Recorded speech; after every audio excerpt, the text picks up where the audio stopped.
Hey there, everybody. Welcome to the channel, or welcome back to the channel. I wanted to start out today to thank my new subscribers. I haven't done that in a moment, and I just wanted to say I noticed and I appreciate it, and thank you, thank you, thank you. If you want to know more about me, if you are relatively new to the channel and you want to know more about me, you can always go to the About section on the website. Here on the platform on YouTube. You can also go to my website, which is trulytouchedbytarot.com. All right, and there's an About section. You can learn more about my background. But essentially, I've been doing tarot for 30 something years now. I'm also a former newspaper journalist, so a lot of you like my style because of that. It is, once a journalist, always a journalist. So that you'll see that reflected in my approach to readings as well. And I'm an initiated priestess in both Wiccan and West African traditions. So got a little mixed bag, and I try to bring all of that experience to give you some good content here on the channel. Speaking of new subs as well, I want to thank my members and new members. I will be doing a private Zoom live this Sunday, July 5th at 5 p.m. Eastern. Many of you who have been around for a while, you already have the link, the Zoom link. But if you are a new member, you can email me at touchedbytarot@gmail.com. touchedbytarot@gmail.com. Send me some form of confirmation of your membership, and I'll send you the Zoom link. All right. I'm going to work some things out to be able to do it on YouTube for members only as well at some point in the future. I tried it this past week and something went wrong technically. But this Sunday, Zoom live, would love to see you, and get in touch with me for the link. Just show me some proof of the membership. Okay. And the last thing, I can't believe today you'll see that I'm reading with the Black Queer Tarot. I can't believe that this whole month has gone by and I have not used any of my queer-friendly decks, and given some props, and, long-time ally here. I was thinking this morning as I chose this deck how many times I've partied. I became of age while I was living in New York. And man, the memories that I have partying down in Greenwich Village. There was a club there called the Paradise Garage. I will never forget. If you don't know about it, you look it up. It's some interest. They've done documentaries on it. It was really groundbreaking. Artists like Madonna and Crystal Waters, and you name it, everybody would come through there. Grace Jones was a regular there. It was just a total vibe. So always been an ally, always will be. All right, so some of these images can be a little frisky. I'm gonna try and keep an eye on what comes up. Let's talk about SCOTUS, y'all. Yeah, they had themselves a day. Today, I think, is another big decision coming down, probably around the birthright citizenship. I looked at that last week. Spirit said that's going to hold. I'm still feeling like that is going to hold. The transgender athletes issue, not so sure. But we saw that mail-in balloting held. They're saying, oh, well, that's cautionary because it only applied to Mississippi. A precedent is a precedent in the legal system. So that felt pretty good. That felt like a win, as did E. Jean Carroll. That girl, I don't know if she's a witch or what, but E. Jean is just no, she remains undefeated. Now, whether she actually sees that 5 million, and from what I understand, she had said at some point, E. Jean Carroll had said that whatever her winnings were, that she was going to donate them. It was never about the money grab for her. It was about the issue, right? So some interesting things that came out.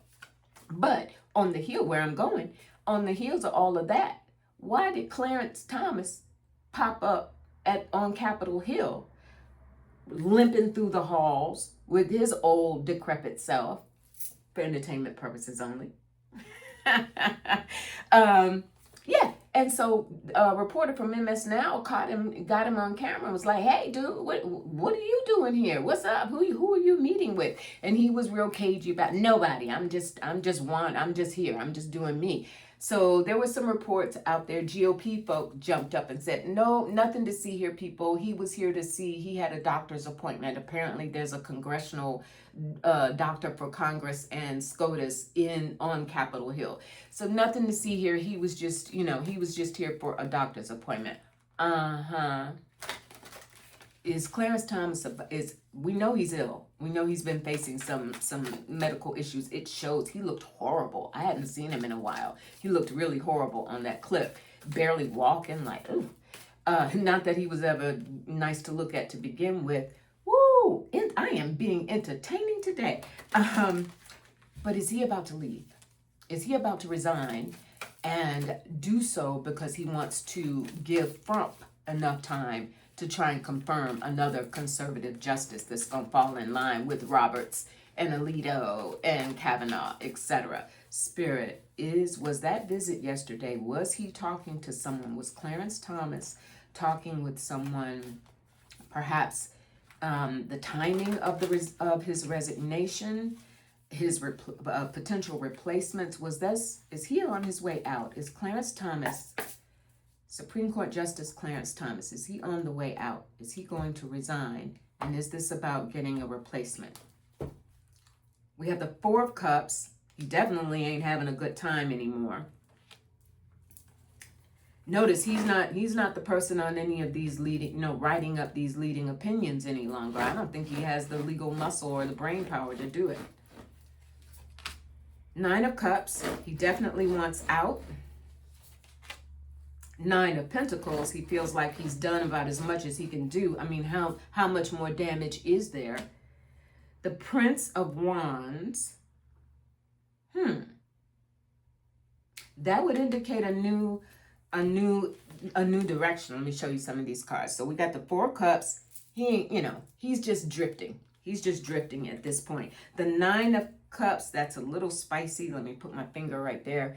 The Nine of Cups, he wants out. That is his desire to get up out of there. The Nine of Pentacles, again, it just feels like at this point, all the cases that, I think if I'm not wrong, he is the longest serving justice still on the court.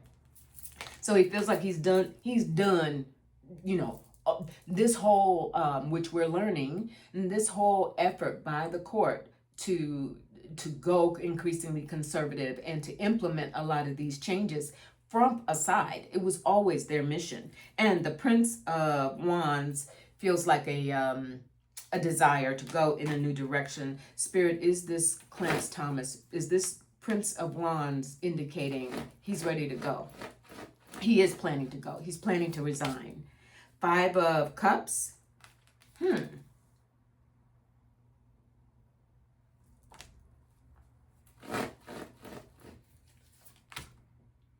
Moon. You know what? And the two of Wands. There's a part of him that's hanging on, you all, because it's keeping him alive.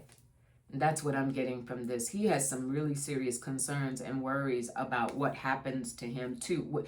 Two of Wands is a future focused, like, where do I go from here? In many traditional decks, you'll see a person in a Two of Wands. You'll see a person like with a globe or a compass or looking off into the distance, like, where do I go from here? And the Five of Cups is disappointment with his life in general. So he wants to hang on because it's almost like it's keeping him going. It's keeping so much of his life and identity is tied up into it that he's in a like, who do I become and what do I do if I leave?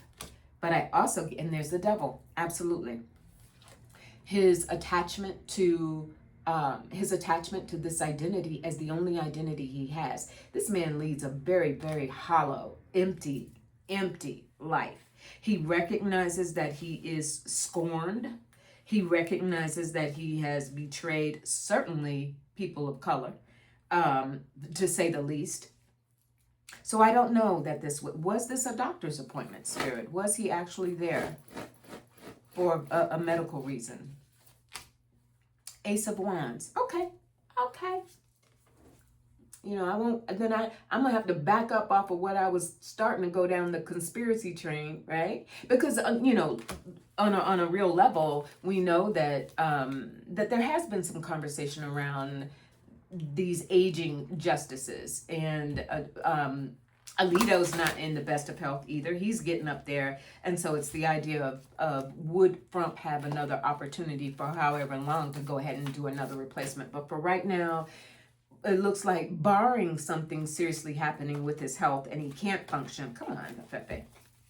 Barring something with Thomas's health and he can't function, it looks like he's trying to hold on because it's all he has. This man has no life. Wow. Okay. Thomas Massie.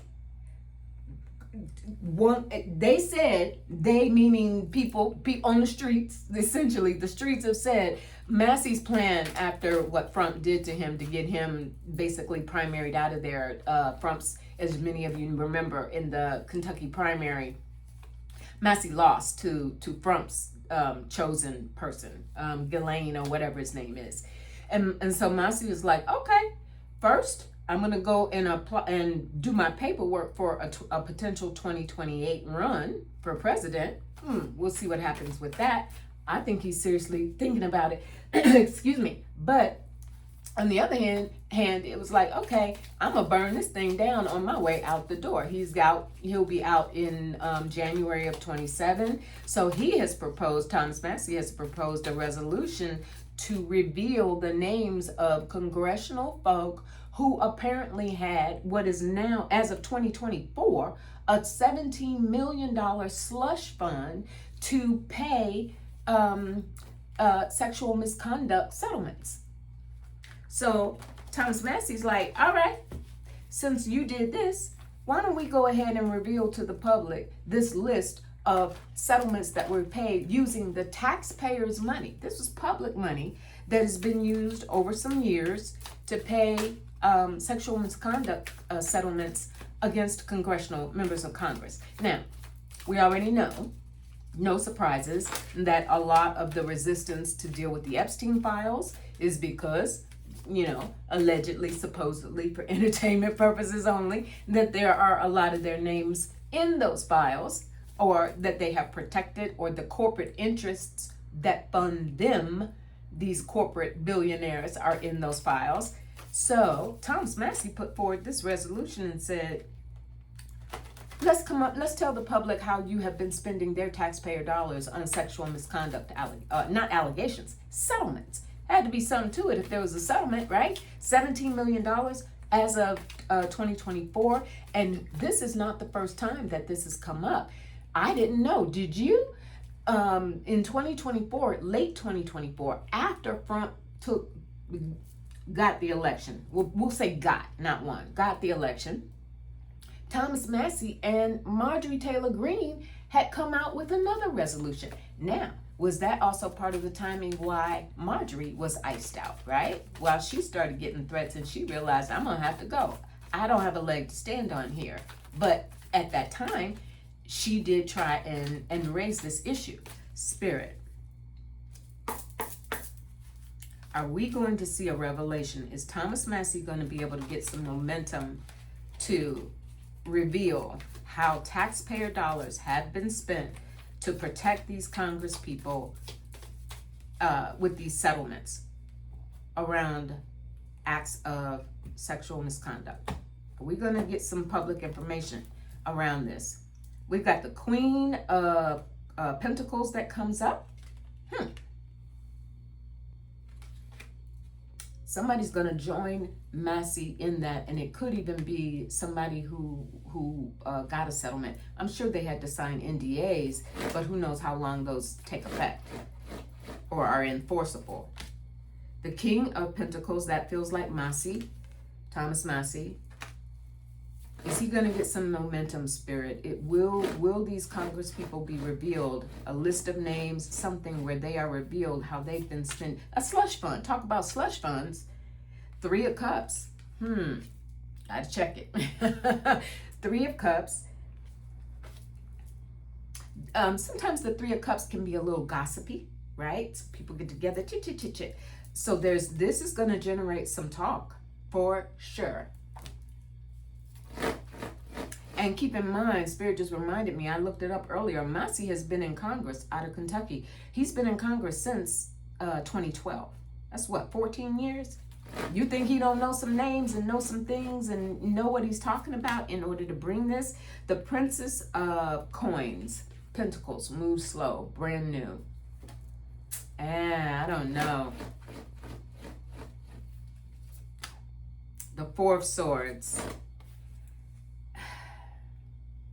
It's Massie's proposal, you all, is gonna, this resolution that he's proposing to release this information, it's gonna gain some steam within certain circles, but the fact that the majority of Congress as it stands now is them that need it covered up, just like they want the Epstein files covered up. I'm not sure how much support for cups. Yeah, they don't want it to happen. They're going to resist it. Now, let's go in this direction. Massie aside, is Massie going to put the ball in play, which he's doing now, but then he's got an exit stage left in January 27. Will the fact that this is being talked about, Spirit, will this be on the agenda when the Dems take over? When the Dems take over, will this be on the agenda? 5 of Wands, ready to come in fighting. They got so much to put on the agenda, and the Sun. Okay, so some revelations around this slush fund that's been created, and apparently the taxpayer dollars was getting me. Like, wow. This slush fund by Congress through, by the way, I wrote it down. I never even knew there was such a thing. What is it called? There is actually an office that Congress that is in, I don't know, the Office of Congressional Workplace Rights. Did you know? The Office of Congressional Workplace Rights. That's who processes these claims of misconduct and pays out this money on the taxpayer's dime. Sun and 5 of Wands.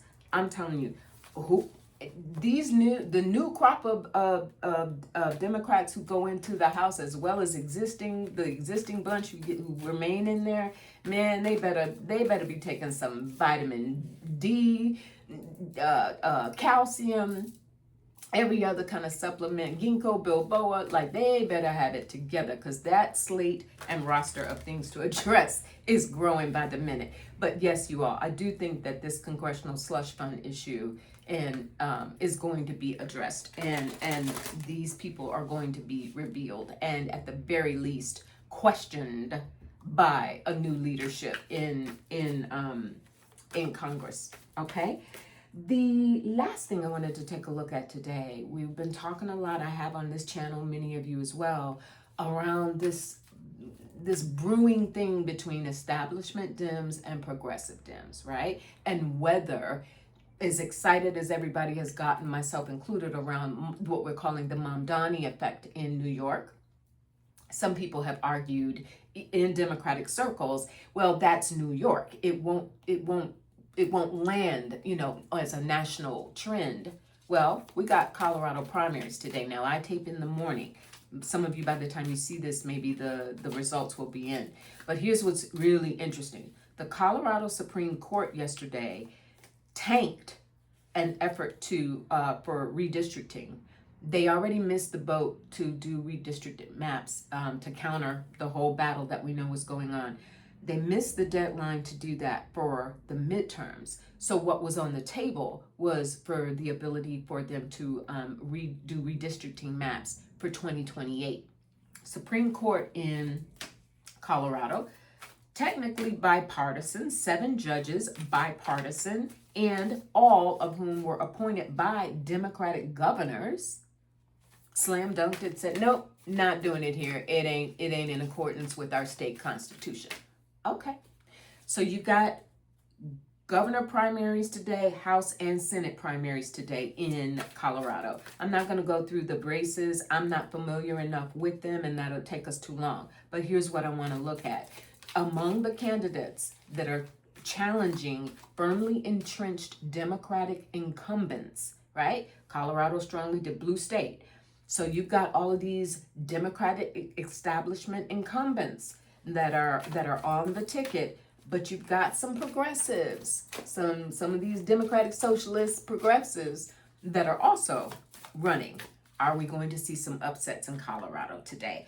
Is it going to be proven again that the temperature has changed at large among Democrats? And people want change.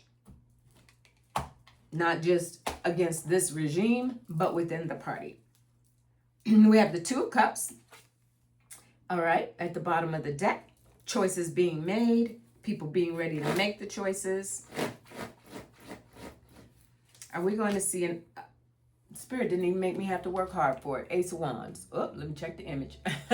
Ace of Wands. Yes, you all. Now, I don't know that it's going to be across the board because, again, you're talking governor's race, House race, and Senate races. So it may not be. Well, let me see. Is it going to be a strong win by progressives? Are we going to see several of them who are running? The Tower. Spirit is like, how plain do you want me to be? Things are changing. The Democratic establishment had better get a grip and see what is happening. And I don't know what they're going to, and the Hierophant. I mean, come on. Change in government, change in tradition, change in how, business as usual. Boom, full stop, point blank period. So I think we're going to see some interesting, I might have flashed you, I'm sorry. I think we're going to see some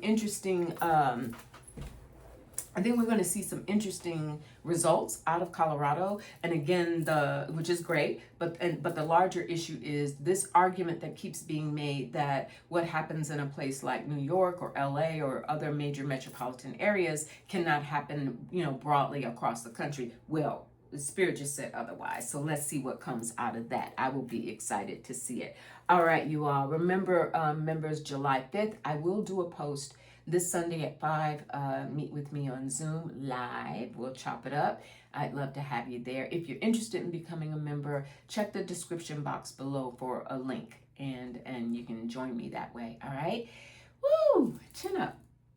Right? Chin up. Shoulders back. Breathe. Crucial. Breathe. Do some breath work, or just take some deep breaths. Check in with yourself. Check in with your nervous system. Sky above you. Always look up when you go outside. Sky above you and the earth beneath you, holding you steady. All right? I'll talk to you a little later. Bye.